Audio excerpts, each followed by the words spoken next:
আসসালামু আলাইকুম ভিউয়ার্স। আজকে ইচ্ছা মতো বৃষ্টিতে ভিজলাম। আলহামদুলিল্লাহ, হালকা আল্লাহ পাক অনেক দিন পর একটা রহমতের বৃষ্টি দিছে। এতদিন এত পরিমাণে রৌদ্র পড়ছিল যে জীবনটারে পুরা তেজপাতা বানাই লাইছে। একবারে রৌদ্রে পড়তে পড়তে পুরা ঝারঝারা হয়ে গেছি গা, কি বলবো আর। অনেকের এই গরমের উত্তাপের কারণে অনেকে হার্ট স্ট্রোক করে মারা গেছে। আবার অনেকের গবাদি পশু ছিল, এগুলো গরমের উত্তাপে কিছু অনেক অনেক মানুষের কিছু গবাদি পশু মারা গেছে রৌদ্রের উত্তাপের কারণে। যে এত পরিমাণ রৌদ্র ছিল, 43 degree Celsius temperature, hot, very hot. কি বলবো, ভাষায় প্রকাশ করতে পারতাছি না। যে আজকা সাডেনলি যে বৃষ্টিটা হয়েছে, যে আমার যে এত ভালো লাগছে। আর আমি বৃষ্টিতে প্রচুর ভিজলাম। এই যে এখন এইমাত্র বাসায় আসলাম, যে শরীর ভিজা আমার। আর এই গামছাটা দিয়ে আমি শরীরটা ঢাইকা রাখলাম। আহ, আহ, আল্লাহর রহমতে, ইনশাল্লাহ আল্লাহর রহমতে আজকে খুব বৃষ্টি হয়েছে।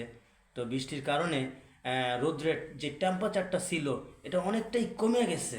যার কারণে যে বৃষ্টিপাত, ঘন ঘন যদি বৃষ্টিপাত হইতো তাহলে সূর্যের যে টেম্পারেচার, রৌদ্রের যে টেম্পারেচারটা, এত গরমটা থাকে না। হ্যাঁ, থাকে না। তো আজকে যে কথা বলতে চাইছিলাম একটু, তো আজকে যে কথাটা বলতে চাইছিলাম যে আপনারা বৃষ্টিতে ভিজবেন, ঠিক আছে, কিন্তু বৃষ্টিতে ভিজার আগে যখন বজ্রপাত হবে, ঠান্ডার অ্যাকশনে কিন্তু প্রচুর পরিমাণে বিদ্যুতের প্রচণ্ড শক্তি থাকে।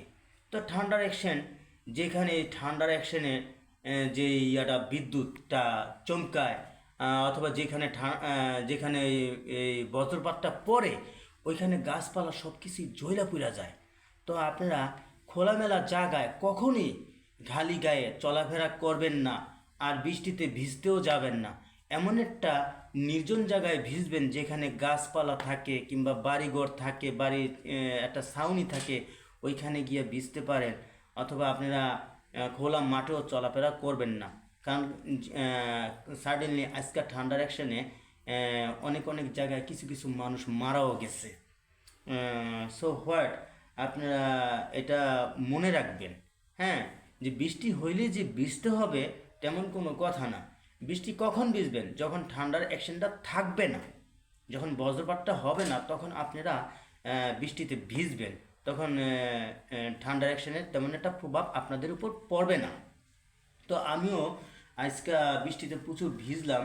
তো বেশি একটা খোলামেলা জায়গায় আমি তেমন একটা ঘোরাঘুরি করি নাই।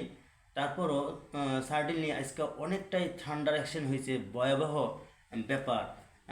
তো যাই হোক, এটাই আমার উপদেশ ছিল। আসসালামু আলাইকুম ভিউয়ার্স, ভালো থাকবেন।